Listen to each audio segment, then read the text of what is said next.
What does it mean to lose everything, only to find it standing at your door decades later? I was 32 when my world collapsed.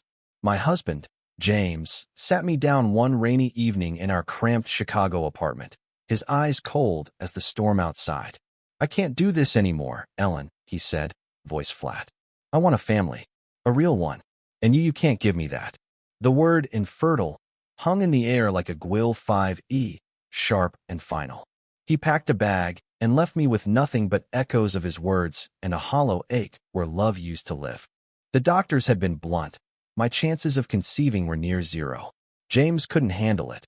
He wanted heirs, a legacy, something I couldn't provide. So, he walked away, leaving me to drown in shame and solitude. I spent nights staring at the ceiling, wondering if I was less of a woman, less of a human, because my body wouldn't cooperate. But grief, I learned, is a strange teacher. It breaks you, then forces you to rebuild. I threw myself into work, clawing my way up as a librarian in a small community library. Books became my refuge, their stories a shield against the pain.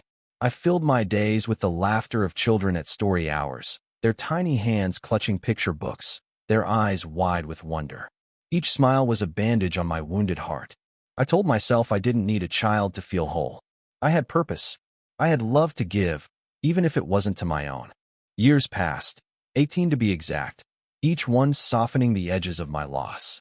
I was 50 now, living in a modest house on the edge of town, surrounded by roses I'd planted to remind myself that beauty could grow from hard soil. I'd made peace with my life, or so I thought, until that ordinary Tuesday evening when the doorbell rang.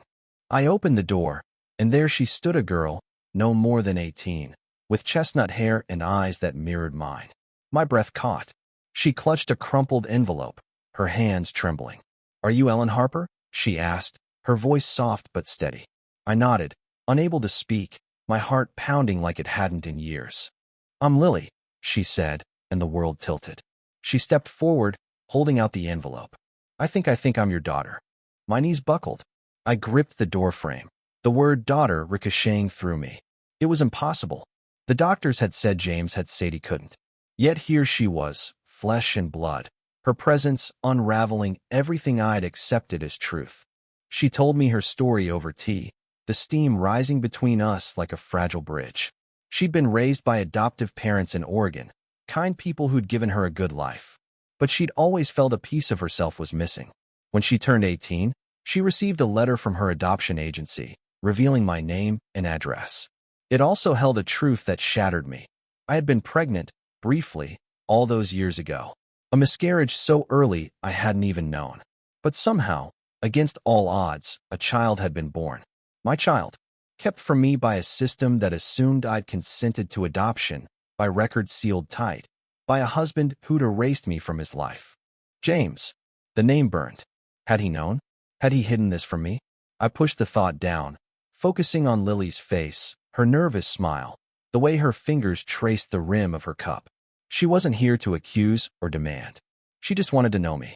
We talked for hours, then days, then weeks. I learned she loved poetry, just like I did. She'd inherited my stubborn streak, my quiet way of observing the world. We pored over photo albums, laughed over my terrible cooking attempts, and cried when she told me how she'd dreamed of finding me. Each moment with her stitched up a wound I hadn't realized was still bleeding. One evening, as we sat on my porch watching the sunset, Lily took my hand. "I'm sorry you went through so much," she said. "But I'm here now." I squeezed her hand, tears blurring the horizon. I'd lost a husband, a dream, a life I thought I'd have. But I'd gained something greater, a daughter who'd found her way back to me. Life doesn't always give you what you expect. It takes, it breaks, it leaves you empty. But sometimes, it surprises you. Sometimes, it rings your doorbell and hands you a miracle. Lily wasn't just my daughter. She was proof that love could endure, that hope could bloom in the hardest of soils. And as I looked at her, I knew I'd never feel barren again.